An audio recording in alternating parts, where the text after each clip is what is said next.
Coming up on the Authorpreneur Podcast. It's challenging to do in Excel. So what I have, I write mysteries too. And so I actually developed a template. So one of the things that Plottr has that's really cool is we have scene templates that allow you to create like attributes and things that you want to know about your scene and then fill that in. It's like a fill-in form, right? And it just helps you think of like what is happening in this scene, what's going on, right? We also have character templates with different personality tests and stuff like that. In fact, I have a book right in front of me.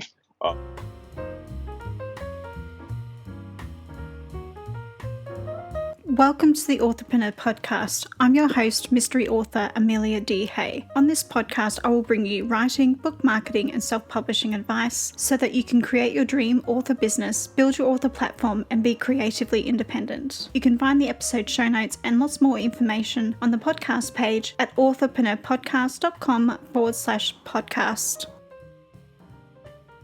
Hello, writers. A few weeks ago, I received an email from Plottr letting me know they were interested in chatting with me on my podcast about plotting and story organization techniques, and how Plottr can benefit both plotters and pantsers. Because Plottr is a story organization tool, I thought the interview would be great for this season of the Authorpreneur Podcast because I'm discussing outlining and the pre-writing phase. Also, if you've been thinking about trying Plottr, this might help you decide whether the software is right for you. So in this show, I'm chatting with Troy Lambert about plotting and story organization techniques with Plottr. I did stray from the topic and talk about why I'm transitioning from writing with an outline to writing into the dark and my feelings about revision and working with a professional editor. Troy Lambert, who is also a developmental editor, gave me some great advice about these topics. I considered moving the content to a separate interview, but the interview about Plottr didn't make sense. As a result, I left the episode intact. Before we get into the interview, here's a bit about Troy. Troy Lambert is a freelance writer, author, editor, and educational lead for Plottr. The author of over 25 novels, he lives, works, and plays in the mountains of Idaho with his wife and 2 talented dogs. So without further ado, let's get into the episode.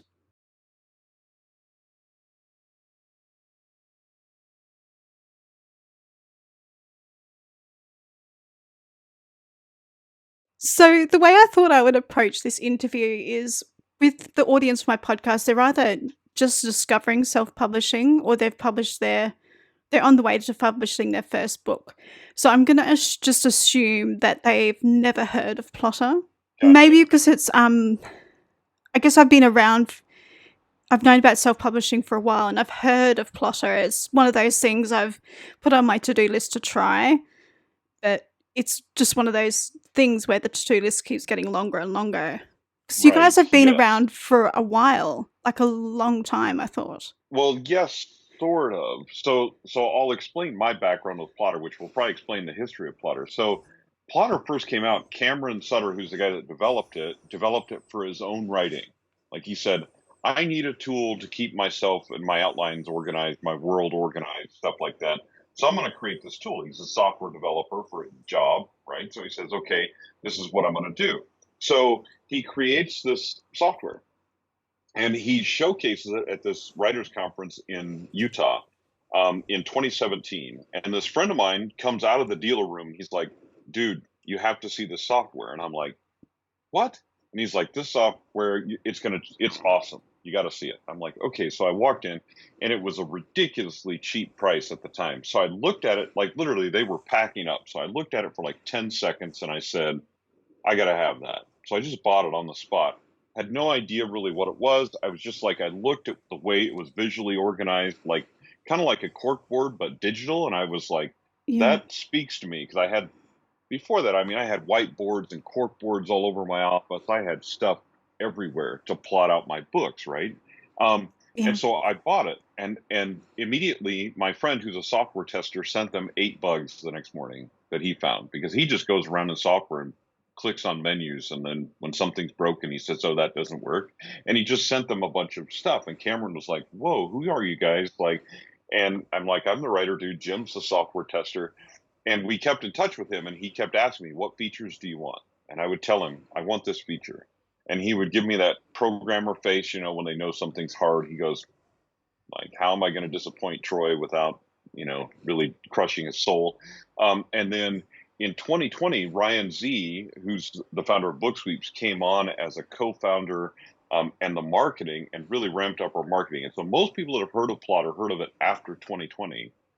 So there was a few years when it was like brand new baby software, and then it just kind of exploded. I first heard of it when I was sort of doing writing coaching, and I had a client ask me, "Oh, can you look at my outline?" And I was like, I generally try to steer away from giving writing advice because that's not the coaching philosophy. So, and he goes, "Oh, I've got it in this thing called Plottr," and that's how I discovered it. Oh, wow. And Yeah. I'm pretty sure that was like, I'm tempted to say 2019, 2018. Maybe it was 2019 because those 2 years for me, for some reason, blur together. Oh, yes. And it's quite possible because I was probably one of the first 100 or so people to use it. But even before Ryan came on board, it really started to spread by word of mouth because it is so intuitive from a writer's standpoint. If you're a visual thinker, then Plottr is a tool that you can use. If you like to visualize your outlines, and that's how I like to do it. So I was using all kinds of techniques, but I pretty much hated all of them. But at the same time, I felt like, what options do I have here? What is available? And the things that were available, I didn't like. So I was like, how do I do this? And then when Plottr came along, it was pretty revolutionary for me, the way it changed the way I did my outlining and plotting. That's the first thing that really stood out to me. It's very visual, and I'm a spreadsheet nerd. I took one look at it and I was like, oh my God, what is this? Because it sort of reminded me of like a Gantt chart, but on steroids. Yes. So I've seen people use Excel to create these beautiful plots. But when I use Excel and spreadsheets, it just makes me itch because all I think of is accounting. My wife is fantastic with Excel and she loves it. She makes these charts and things. Like, I'll say, "Can you make me a chart?" And she goes, "Pooh," and it's this beautiful thing. I can't do that. But when I saw Plottr, I was like, it's similar in that it's linear in its organization. It can be. It doesn't have to be. There's ways you can do it where it's not linear. But it's linear in its organization, but it's visual. And so I'm like, and I felt like, since I can move these scene cards around, it's just like moving note cards around on my corkboard, but it's easier to edit them. I don't have crossouts and highlights and all the things that I was trying to do to achieve what Plottr does in a software format, essentially. So initially, you can kind of think of it like a big corkboard, but it's not. It's more powerful and bigger than that. It's easier to use than that. So yeah, I got the sense that you could almost create like a timeline for your novel using it. You can create a timeline for your novel and a timeline for your series. Like, you can create separate ones, and you can create several novels, your entire series, in one file with several different timelines. The other aspect of it, so one of the first things I asked Cameron for, I asked him for two big things initially. The first one was Scrivener integration of some sort. Like, can I export this to Scrivener so I can start writing? That was one of my first ones. But really the one before that was a story Bible. I'm like, can we make it possible to create a story Bible? And he said, yes, I can do that. So you can keep your characters, your settings, you can keep research notes for your entire series in one place. But then while you're working on one book, you can filter them by just that book. So you don't have to look at all of the notes that you made or all of the characters or all of the places. You can look at the ones that you need right now. And so that, for me, that was a huge deal to be able to do that all in one place.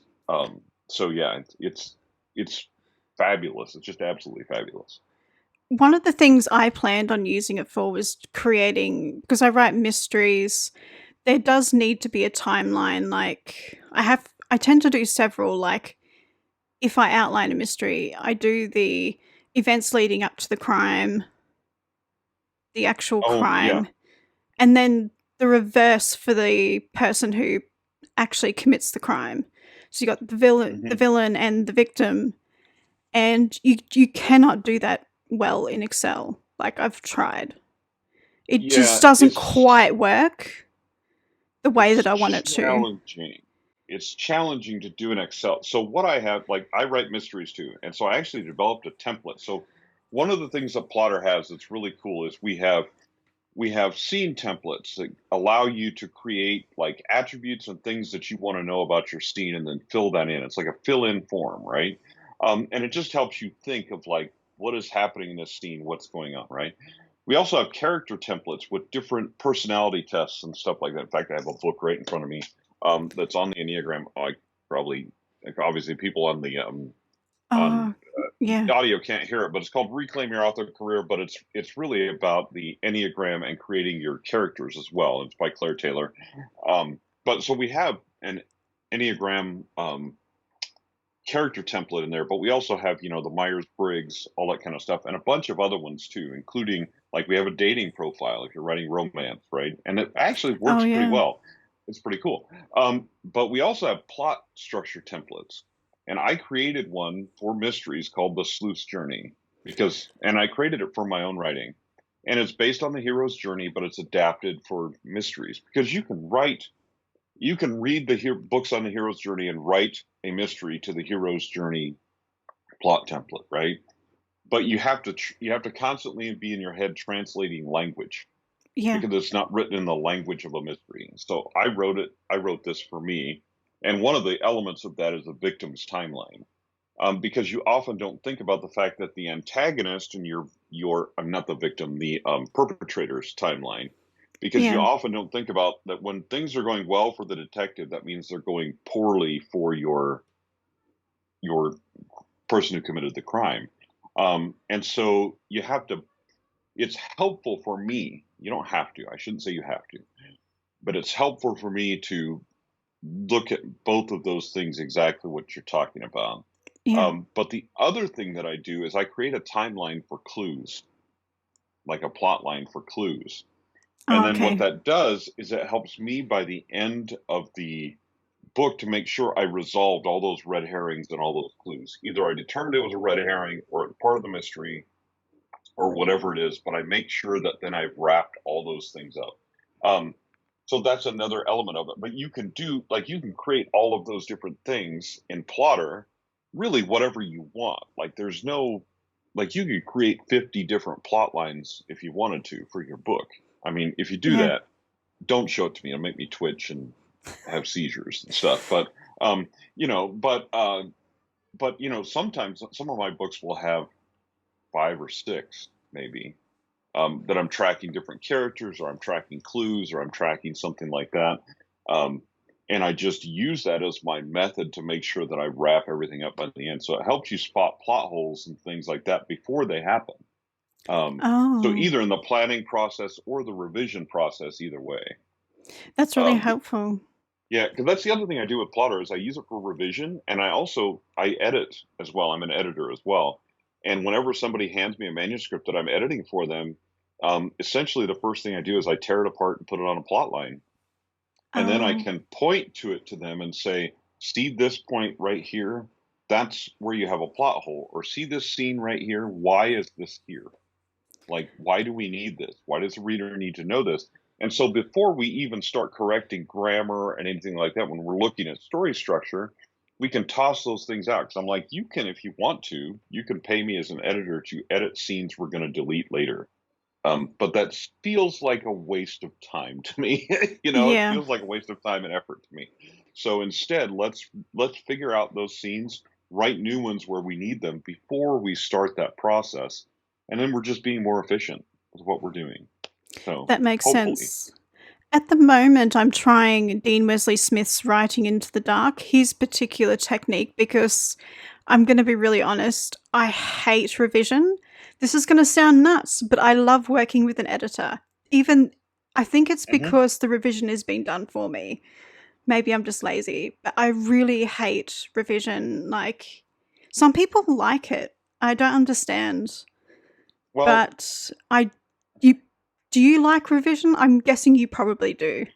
I do like revision, and this is why, is I like writing that first draft. I like, so here's what has helped me overcome writer's block and just write faster constantly, is that for me, the first draft, I know it's going to be bad, number one. And so I've just accepted I'm going to write a bad first draft.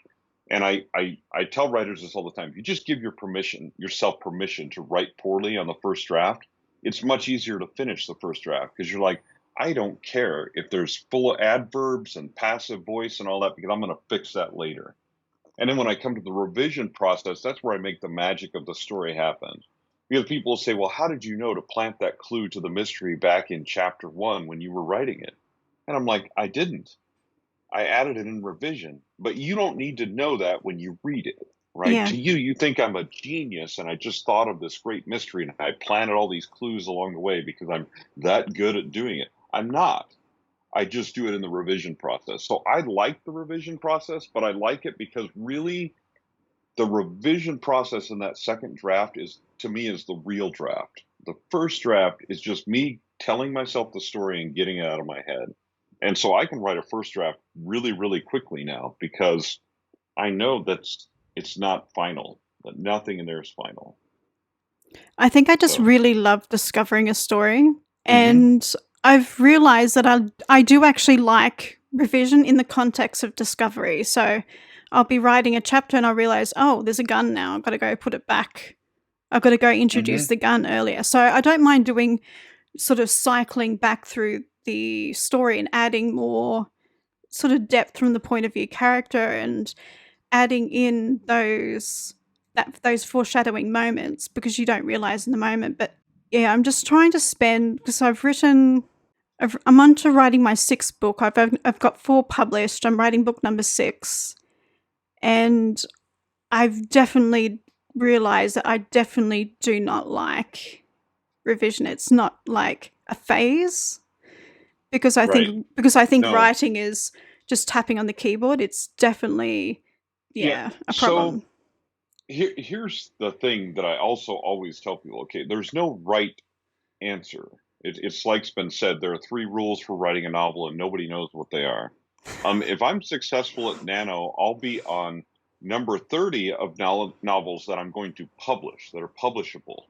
But I have probably written 40 plus novels that some of them will never see the light of day. Like we did a nano workshop for Plottr, and I talked about about nano bombs, right? I have written some things for Nano that when I got done with Nano, I realized that is a pile of something that should probably remain where it is or be scooped into the trash, right? It was a good writing exercise. Yeah. No writing is wasted. So don't think of it as wasted. I tell people that too. Don't think of wasted words. There's no wasted words. Writing is practice. It's good for you either way. But when you get down to the end of something, everything is not commercial. Everything is not publishable. And so it's okay to get down to the end of it and say, I'm not going to revise that because that is really bad. It's just, you kind of have to make those decisions for yourself, but giving yourself permission to write poorly helps. But the other thing about revision is some people just never like it. Like I tell people, you can hire me as a developmental editor once and learn a lesson from what I teach you, and then you never have to hire me again. Or you can hire me for every single book that you do. And I'm fine either way because some of you just don't want to learn those lessons. Like I'm working with a guy right now and he doesn't. He's like, yeah, there's passive voice all over that. Fix that, would you? Okay. You can pay me to do that, you know? I use software to do that. Like, because I want to trick my editor in thinking that I actually know how to construct a sentence. So I'll put it through Grammarly Premium and Pro Writing Aid, and she'd be like, oh, your commas are always imperfect. And I'm like, not correcting you? She's going to know now. Yeah, she'll know now. But yes, and that's the other thing that I tell people too, is the more you use, like there's some great software out there. Pro Writing Aid is one of them. AutoCrit is another one. There's a new one called Marlowe that can that's an AI. And that one can also help you with your story structure a little bit before you hand it to an editor. Because I tell people now, when it comes to editing, what you're essentially paying for is someone's time, Yeah. right?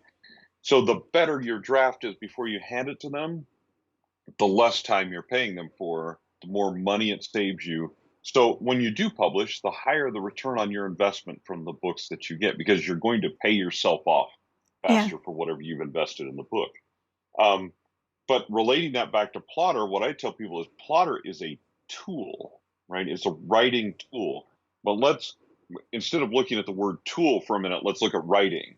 Like, the whole idea is to help you plan your writing or structure your writing in some way that you write faster, that writing's more fun, that maybe the revision process is more fun for you, and you get more done, and you write faster. It's more fun. It's not about creating this beautiful Plottr file, because Yeah. that Plottr file that you create is a tool that enables you to write, right? So getting the two confused is, I don't want people to get the two confused. Plottr is a tool for writing. So the goal is to get you writing faster and better. I've noticed that if you are writing into the dark, you could use Plottr to outline your book as you go along, because you need to keep track of the threads that you're creating and all sorts of things. Like, you need to know that your character's wearing this in chapter 1, just so they're not wearing the entire thing all the way through my book. I did that once in my first book. He's literally wearing the same outfit, and I thought, you know what, I'm just going to pretend that he's just one of those people, that he's a bit of a, when it comes to fashion, he's a bit of a Steve Jobs. He will wear the same thing. So that's the thing for him now. And but the story took place in 3 days, so I was just like, I published that and I was like, oh, but no one's noticed that I did. Until now when you just told them. Well, but a lot of people that are discovery writers that write into the dark, they use Plottr. Like, each day at the end of your writing, just write a summary of that scene and put it on a plot line in Plottr, right?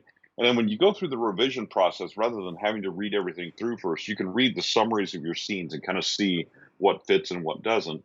But you can also, like, the first time you describe your character, well, put that information in Plottr in the character section, right? Yeah. And then every time you have to describe your character after that, just pull that up on the side and look at it and go, oh, blue eyes, right? Yeah. So that you don't have the blue eye, brown eye syndrome, or the different colored hair syndrome, or, like you said, the same outfit syndrome. Although I'm kind of a Steve Jobs fashion guy myself. I'm like, I have several black polos. What do you mean I have all the same clothes? My wife's like, add some color. Which one?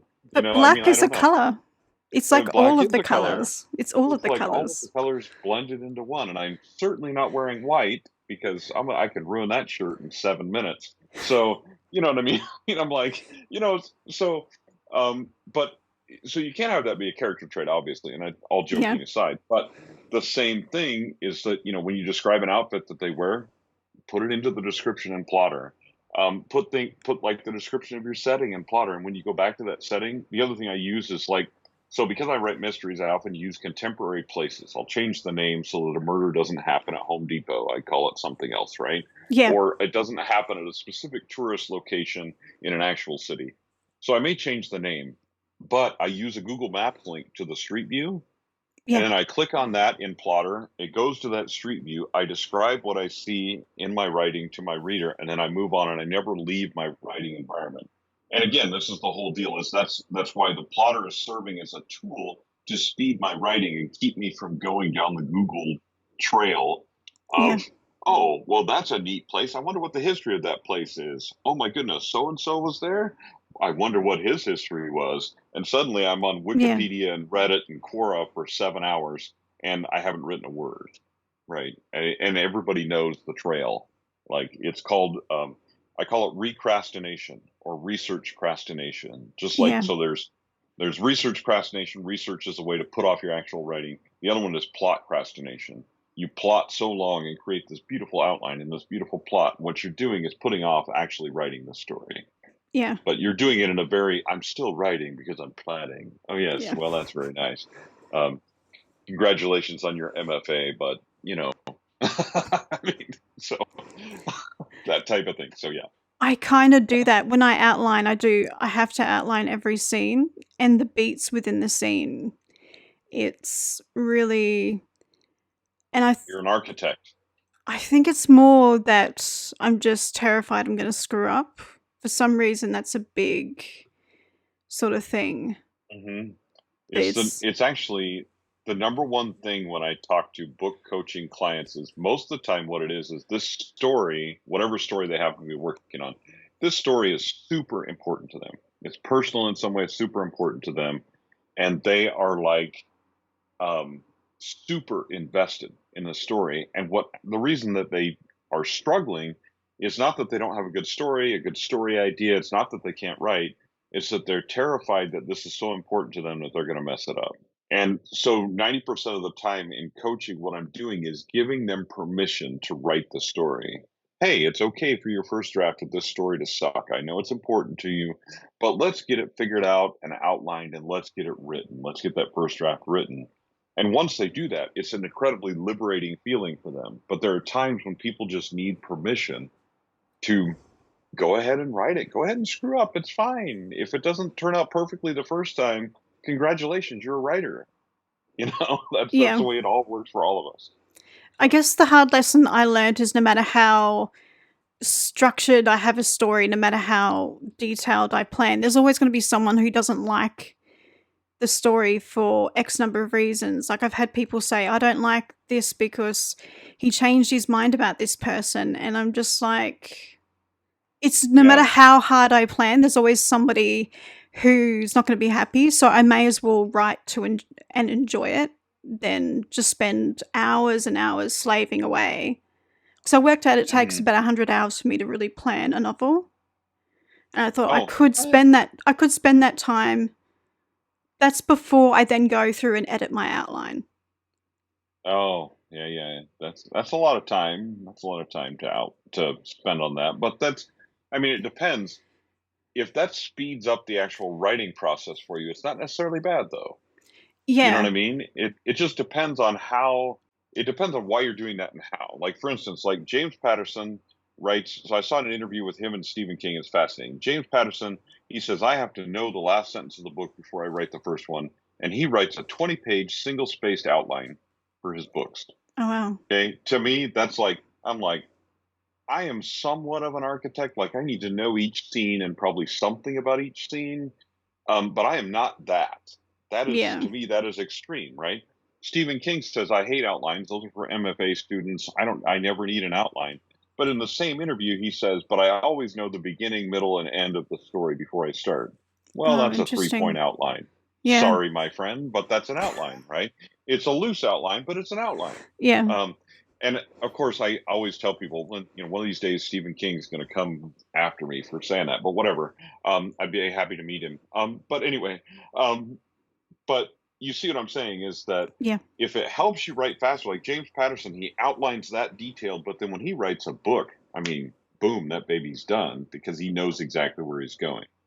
So if that map helps you know where you're going, great, and helps you write faster, great. But what I tell new writers is the point at which you stop creating your outline is when it starts to feel restrictive of your creativity. So you start to feel like now I'm no longer being creative, I'm just filling in the blanks. Yeah. If that's how your outline makes you feel, then loosen it up a little bit. Allow your muse and your creativity to show up and to do the things that it does. And then your fiction will just be better. But you have to find that balance for yourself. Everybody finds a process eventually. It took me probably half a dozen books to really find the kind of the balance and where things fit for me. And then when I did, I was like, oh, okay, I can actually do this, right? But and we could talk about imposter syndrome some other time because that's a whole other thing that stays with you forever. Just know that, new writers, if you think you feel like an imposter now, wait until you have the pressure of, hey, I've written 30 novels, and people go, oh, well, your next one should be fantastic then. But anyway, it's just different kind of pressure. The imposter syndrome sticks with you. But gift that keeps on giving. But I mean, yeah. So it's just whatever structure of your outline allows you the creativity, but gives you enough information that it keeps you writing without writer's block and all that kind of stuff. Then that's really important, because I don't believe in writer's block in Yeah. most cases. There are some exceptions to that rule, but most cases I don't believe in writer's block. There are points in the story where it becomes hard to write, and it's a different reason every book. But there, that first third, for me, the midpoint, and that just before the last third of the book, for me, I always get, I don't know, writing becomes hard. It's not that I'm blocked, it's just I don't want to write anymore. And I think it's because, I've discovered the story. It's just not fun. It's not new. It's old. I think it's you lose in the middle. You lose that enthusiasm for the story sometimes. And I tell people, I'm like, so for me, the novel writing process, it's the same every time. It doesn't matter how many I've written. Like, you start out and you're like, this is the greatest idea I've ever had. This is going to be my bestseller. This is going to break open my career. This is it. This is the deal. This is the dude, right? This is the awesome novel. About halfway through, you're like, this is crap, and I'm a hack, and I should delete everything on my hard drive and go to work at Tesco or whatever. And you know what I mean? And just, I should quit. I'm useless at this. This is stupid. Then you get down to the end of it, and when you write the end, you're enthusiastic again. You're like, yes, I did it. I wrote it, and this book is great. And then you send it to your editor and get it back, and you're like, I'm a hack. I should totally. And I mean, it's just, and I'm like, because that process was so much fun, I do it over and over again. I mean, so it's kind of part of the deal. When I get my edits back, I don't feel like a failure. I don't know what it is. I think I enjoy it. I think it's because when I was little, I would give my mum my homework and she would circle stuff. So I don't know any better. Like, I think that's what it is. I just think, oh, this is normal. Yeah. But yeah, thanks, Mum. Yeah, there you go. And that is, I mean, sometimes that's the way it works. And I mean, honestly, that is fabulous. If the more you develop that attitude, like I just developed the attitude of, when I get edits back from my editor, at least I have to look at everything that she marked, even if I don't agree with it. And 90% of the time, I just accept the changes, because I'm like, your editor is really working for the same goal you are. They're trying to make your story better. And you need to just get over your ego and get over yourself and just accept them. And there are people that just don't like it, I don't look at my edits straight away, though. I let it sit there for a good sort of 48 hours. And I think maybe that's why I'm like, oh, yay.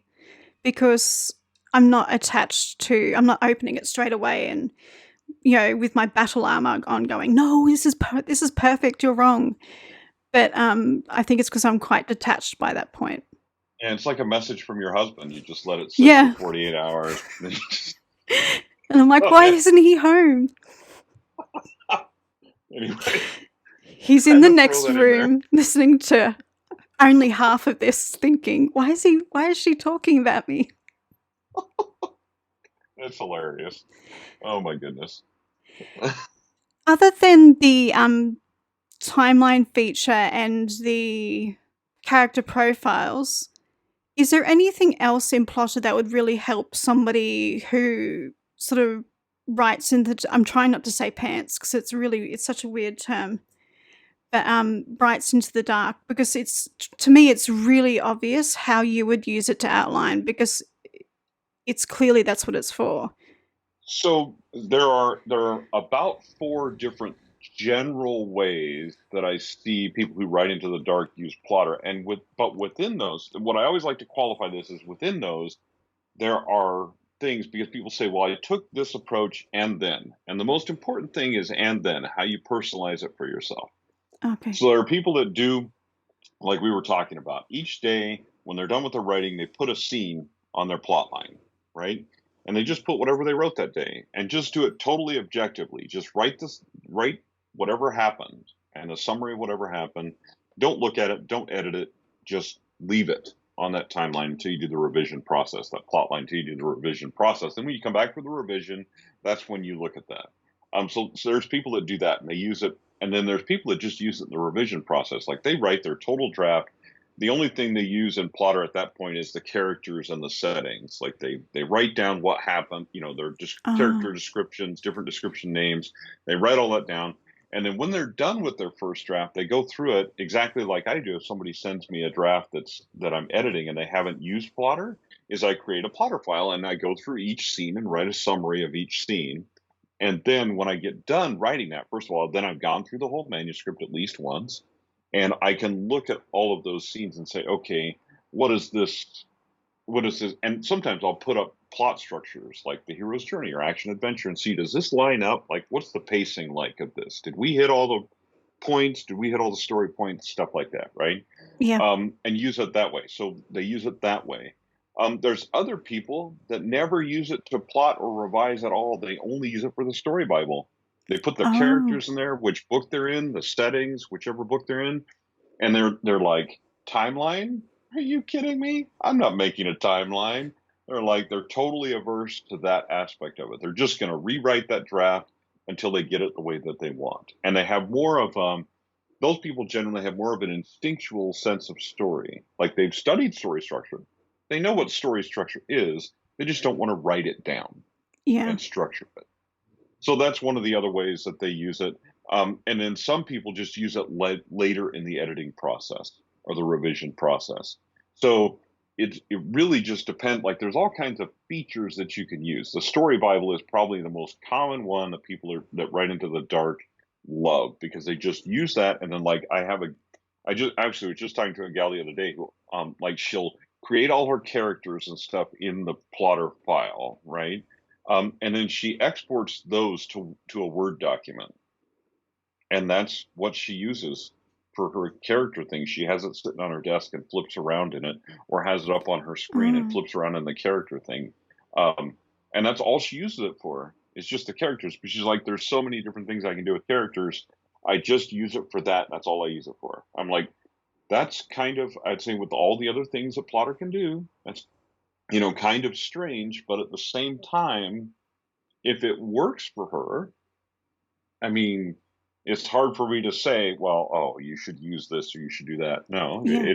it's whatever your process is. So there's a number of ways that if you're right into the dark, you're a discovery writer, there's a number of ways you can still use Plottr, and it's very effective Yeah. in those ways. It's super effective in those ways.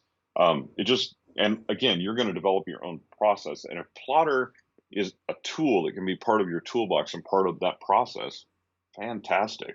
But I always tell people it's not for everybody. And some people look at it, they're like, I don't know, they're not as visual or whatever. But just tell people, give it a try.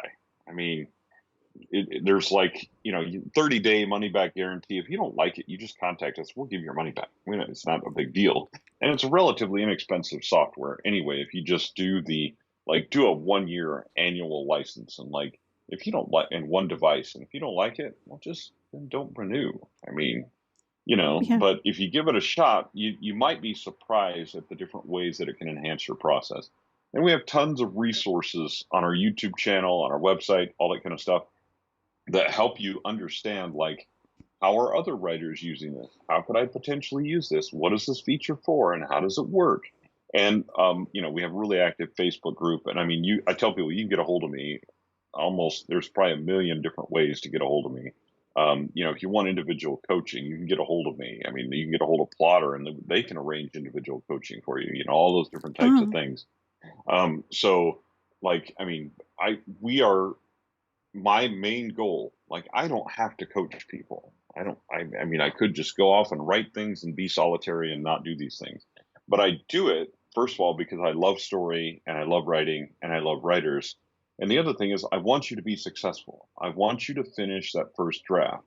And so if I can enable you to do that through tools, through coaching, through videos, whatever the case may be, I'm going to do that, because I feel like there are so many people that have stories inside them and books inside them, and your story is important. Your story matters. And if you can get that out into the world, whatever form that takes, whether you become a professional writer or you write one book, throw it up on Amazon, sell 10 copies, and that's all you ever do, it yeah. doesn't matter. Your story still matters. Yeah. And the very act of telling it is therapeutic and helps you. And if I can help you do that in some way, it makes me happy. It makes my life happy and all the other things that I do worth it. Yeah. So there's things I do I don't have to do, but I do them because I care about writers and I want you to be successful. Do you have writers asking for particular features that aren't yet in Plottr? Oh yeah, so on our website there's a request a feature section and there's actually a roadmap too. So if you request a feature, people can actually vote like, "Hey, I really like that feature." And like just the other day, we had a guy come up with it was something about the dark mode of Plottr, and we had a big discussion about it because we were like, and I'm not a programmer. I will tell people that all the time. Like, I'm not a programmer. I write words, not code. So people ask me like, how does this work behind the scene? I'm like, I don't know. There's this dude over there, and I tell him I want this, and he makes it. And sometimes he frowns a little bit before he makes it, but he makes it anyway. Right? That's the extent I know. But I do know, like from a user interface perspective, I understand sometimes what users are asking for. And I'll be like, actually, this is something we should consider. This is a really good idea. And we have a long to-do list of new features and stuff coming out, but a large majority of them are user requested. Like Oh, okay. users said, well, it would be great if in Plottr I could do this. And we go, it would be great if you could do that in Plottr. And then we tell the development team to figure it out. And they Okay. do. And then they create something cool. So you can suggest features through our website. We have a Facebook group that's super active. If you say something in there, we're probably going to tell you, hey, can you put that on a requested feature list? Especially if you get 53 comments that say, hey, man, great idea. Because we want this. This is your software. This is not our software. This is not Plottr's software. This is your software. It's created by writers, for writers. It's supported by writers. I mean, the people that are on the development team, large number of them are writers. Like we understand Yeah. the mentality, and we're trying to make it better for you, essentially. I know you mentioned that Plottr, you can export it and import it into Scrivener. Do you have any other sort of writing programs that actually work well with Plottr? So there's a couple things. First of all, you can also export into Word. You can't import from Word yet, and that's Oh, largely okay. because Microsoft doesn't want to give us their API. They don't want to give anyone their API. They're a company, and they're constantly changing things. So when you try to import from Word into various different programs, it almost always breaks. It creates this legacy code, and unless you have specific things, it almost always breaks your program, right? So, and I don't know the whys behind. I just know it doesn't work well to import, but you can export to Word, kind of like I was talking about that Okay. gal exporting her characters to Word. And you can actually go through. There's an advanced export, and you can choose exactly what exports to whatever your writing software is. And a lot of other writing software will read a Word document. So if you use Living Write or Google Docs, Yeah. Novel something, there's another couple of them, but most of them, or Apple Pages or whatever, most of them will read a Google Doc at least. I mean a Microsoft Word doc at least initially, and they'll let you use that. So it integrates with them in that way. We are working on a more direct integration with Atticus, Yeah. which is if people haven't heard of Atticus, a new program developed by Dave Chesson, the guy who developed Publisher Rocket, which if you're in the marketing phase, Publisher Rocket is an exceptionally valuable tool. Yeah. But he's also developed Atticus, which is good for. So I use Vellum for book formatting. But it's Mac only. Yeah. If you are not on a Mac and you need a formatting program and one that also eventually you'll be able to write your draft in, you can already write your draft in it, but there are improvements coming, and we're looking for more direct integration in with Atticus as well at some Oh, point. okay. So there will be a point where, kind of just like Scrivener, it'll talk to Atticus both ways. Oh, so So, Scrivener can talk to Plottr. well, you can not as direct. In other words, you can export to Scrivener, and then you Oh, can okay. import from Scrivener. And so what I tell people Okay. I do, like as I'm writing, I'm going to obviously things are going to change in my Yeah. story as I write along. And it happens to everybody. So I'll just change the summary in the little scene card in Scrivener. And when I'm ready to revise, I can just import that back into Plottr. and then look at those changes that I've made and make sure that in making those changes, I didn't totally mess up my pacing and my plot structure and et cetera, et cetera. So it's a great tool. So you can go both ways in that you can export and you can import. And a lot of the different templates will import into Plottr correctly. There's a nano template that you can download that you automatically updates your word count if people are doing nano. And that template will actually import into Plottr perfectly and line up perfectly. So there's certain formatting things you have to follow, but that will work. So even if you didn't originally export from Plottr, you can still import your Scrivener file. It's just a matter of making sure that the formatting is at least kind of at a certain style, a certain way of using Scrivener, but the novel template that they typically have and the like the nano template and a lot of the others will import into Plottr really well. So Okay, that's really interesting.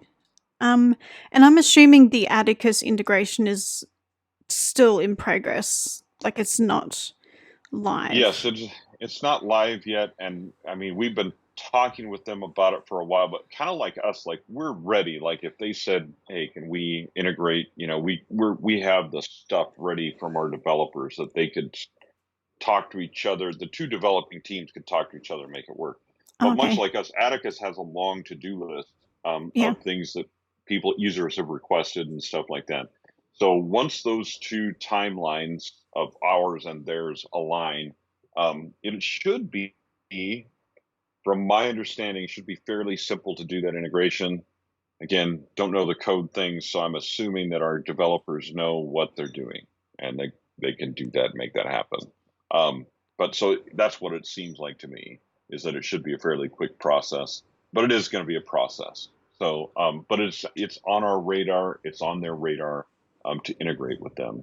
Okay. So, other than the integration with Atticus, are there any new features that will be added to Plottr in the future?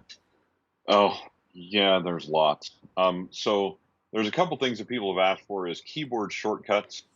Some various different keyboard shortcuts. Those are being added to Plottr. We have a new feature coming out. It's called Character by Book, and that's coming out really soon. And it's I've seen it, and it's really cool because let's say your character in your series evolves from in the first book, maybe they were the hero, but maybe by book 3 they're the villain, right? Well, then you need to change some things about that character perhaps going forward, and so Plottr will have the ability to do that, and then it makes it even easier for you to sort by book and look at only the characters that are in that book. Or, like with any series Bible, you can uncheck the filtering and look at the characters from book 1 still. So if one of them comes back in book 3 and they weren't in, maybe they weren't in book 2, but they come back in book 3, whatever the case may be, or maybe a minor character now becomes your hero in book 4, it's going to have the ability for you to create that in Plottr, so it's going to make the series thing more robust. And we're also adding some world building features. So right now we have notes, characters, and settings for tabs, but there's going to be some more options for that, like magic items, so items that are related to people, and then the ability to make relationships between a character and an item, so that you can see those relationships visually in Plottr. So there's some really cool stuff coming down the pipe, and some things that are just getting better. But the world building, the other thing that's coming is a chronological timeline for people that write historicals. So you can have your plot line for like the way things happen in the book, but that's not always the order that they happened in chronologically in history, right? Sometimes you jump back and forth, stuff like that. So there'll be the ability to create a chronological timeline as well, so that you can keep track of when the actual historical events and compare it to when the events actually happen in the book. So you'd be able to keep track of both of those. So that's kind of a cool feature too. I really like that one. I know you mentioned that you do have like set sort of story structure templates. Does Plottr have the ability for you to make your own? Yes. So, and that's essentially how I made the Sleuth's Journey before we made it into an actual template, is I made it for myself. Like I said, I want to have this for my book. And then the one that I made for my books, and then the other one that I made for that's more for public consumption is a little more detailed actually than what I use, but it gives you some Okay. more instruction of how to use it.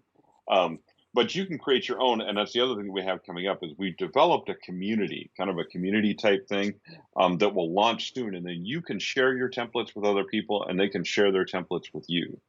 So if you say, Oh, "Hey, interesting. I've come up with a great, a great take on the action adventure plot," right? Okay, fantastic. You've changed it, made it your own. Share it with us, and then you can share it with other people as well.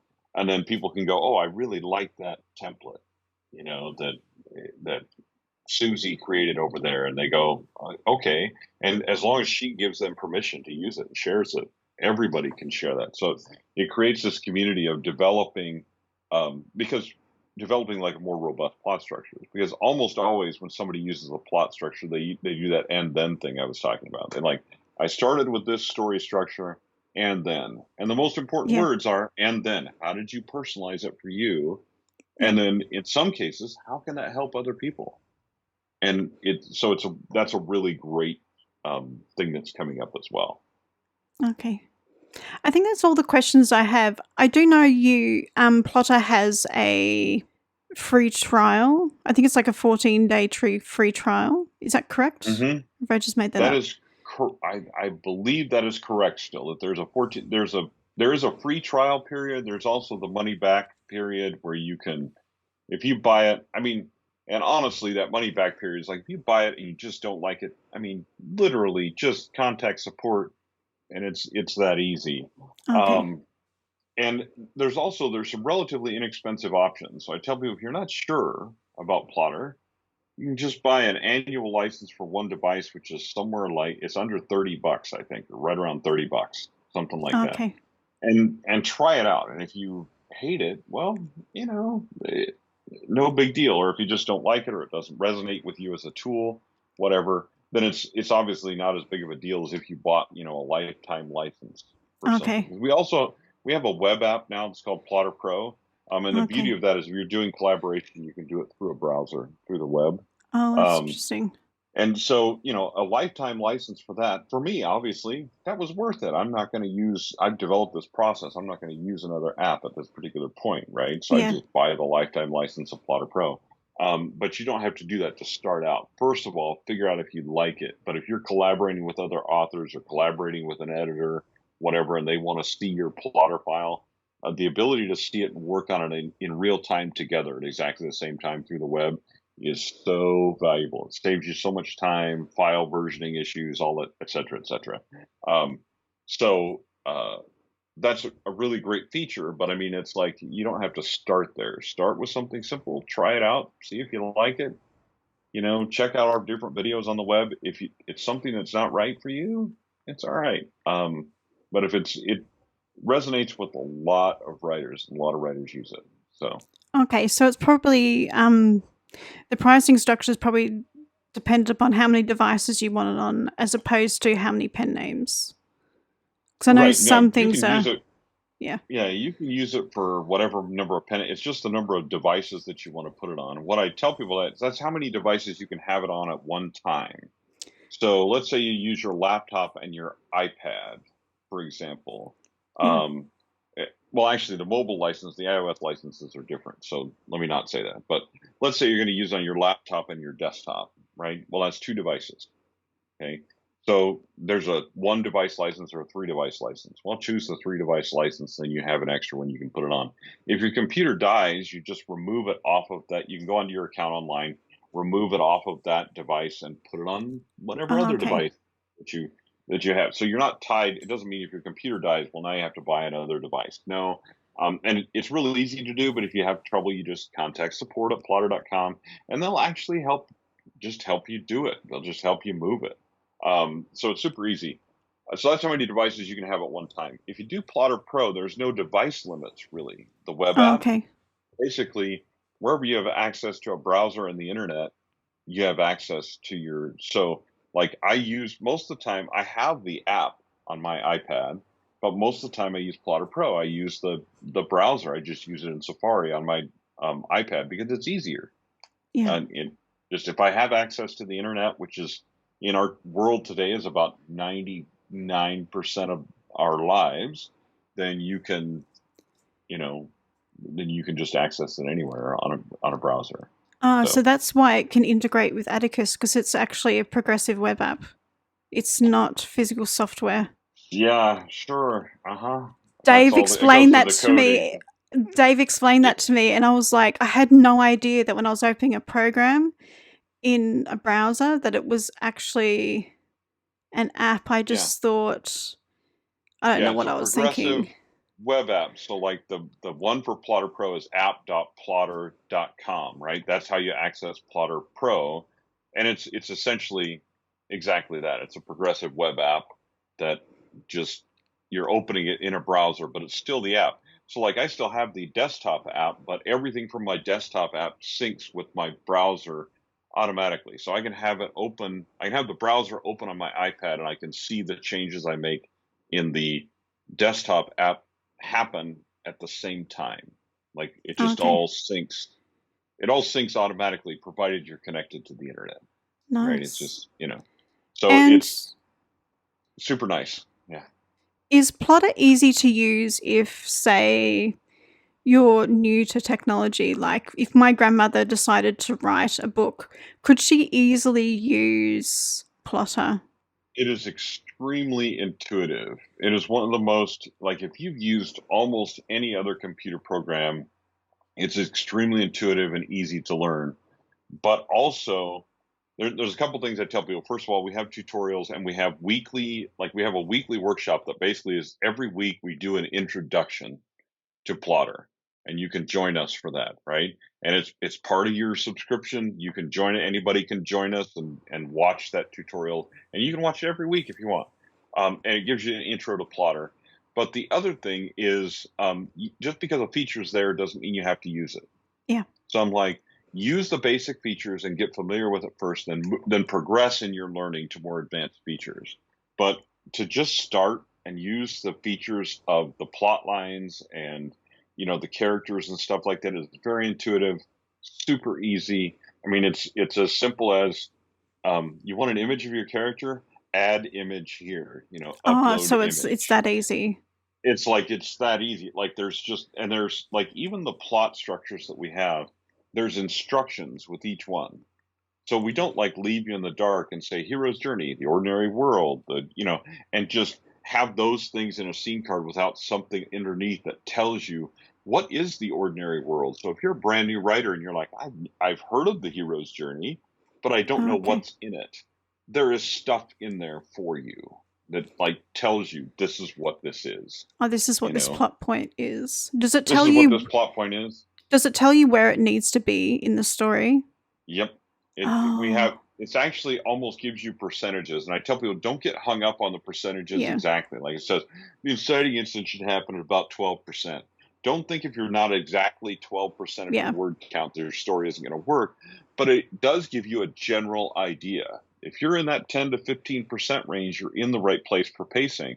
However, if you're 30% into your story before your inciting incident happens, well, then you probably need to just cut the first 2 chapters of your book and start there. Yeah.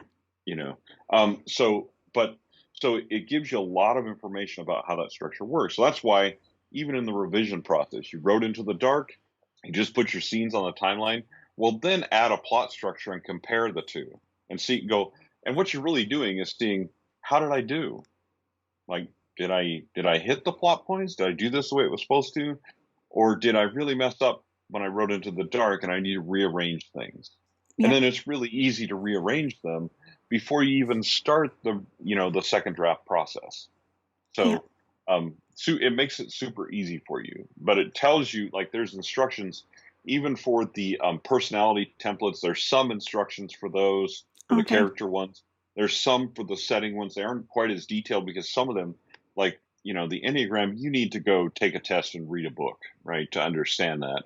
So, but it does give you a little bit of a hint as far as what this actually is, but you're going to need to do some more research. So, yeah. So thank you for your time. I know I sort of went way overboard than what I had originally planned, but like in terms of time, but it was great chatting with you. And I'm actually really tempted to try out Plottr now. You should. Like You to should move try it it up out. on my to-do list. I'm really keen to try the Story Bible because at the moment I've got one in Scrivener and it's a nightmare and I don't open it, which defeats the purpose Yeah. of its existence. Yeah, the problem with creating one in Scrivener's is that you're creating it in one file Yeah. in Scrivener, right? And instead, Plottr lets you create not only your series Bible in one file for all of your books, but allows you to filter by each book. So you don't have to look at everything at once. In Scrivener, you have to look at everything at once and then decide, like, what am I using? You know what I mean?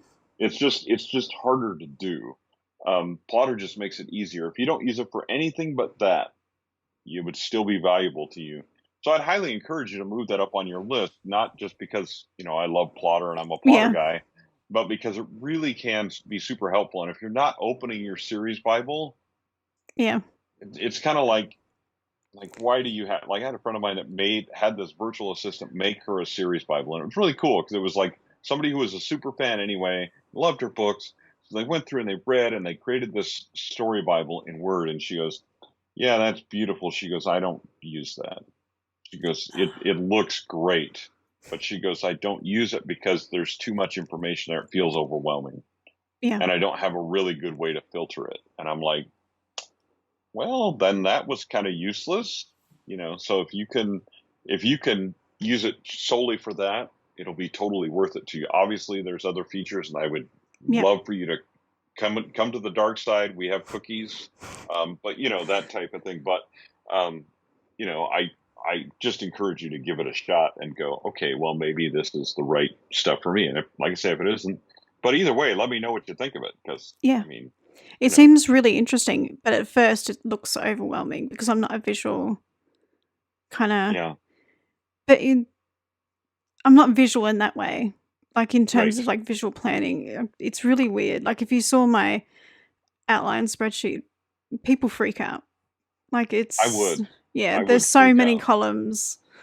But yeah. Yeah, I would freak out. But you may find that like by adding, there's attributes you can add in Plottr and stuff like that. You may find that by adding those and even looking at, there's an outline tab where you can look at it in a more linear fashion.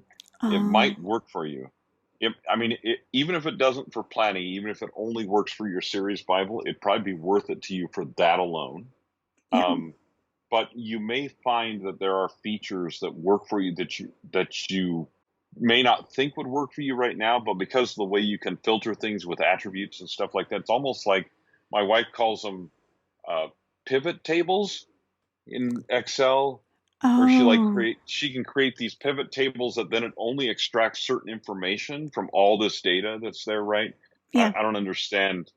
I don't know how to make them. I know when she makes them, they're pretty cool.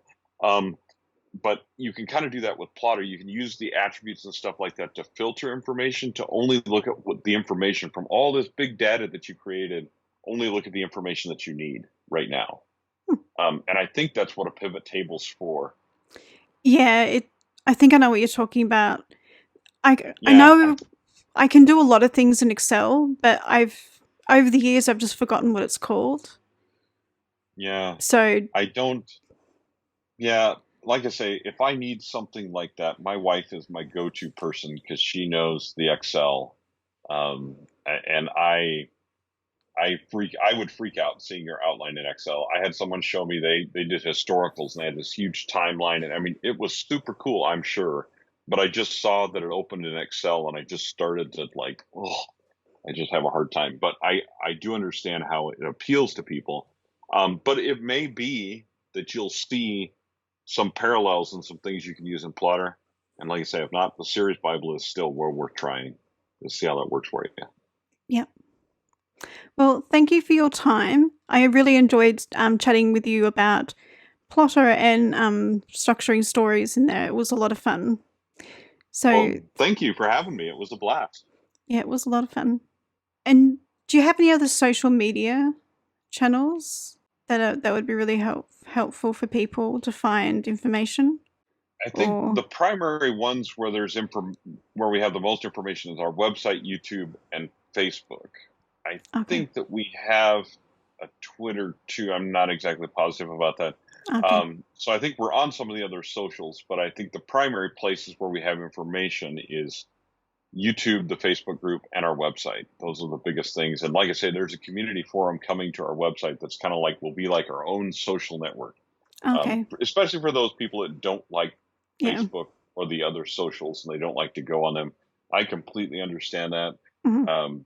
And so that'll be another resource, another option as well. Thank you for listening or watching this episode of the Authorpreneur Podcast, where I spoke to Troy Lambert about plotting and story organization techniques with Plottr. I hope this interview answered a few questions you had and helped you make a great purchasing decision. In the comments section below, let me know whether you have purchased and tried Plottr, or if you haven't purchased the software, what feature are you most interested in? Once again, thank you for listening, and I'll see you in the next episode. Happy reading and writing, everybody! Thank you for listening to the Authorpreneur Podcast. If you love this episode, then hit the subscribe button and leave a review on your favourite podcasting app. I'm your host, Amelia D. Hay, and I'll see you in the next episode. Bye!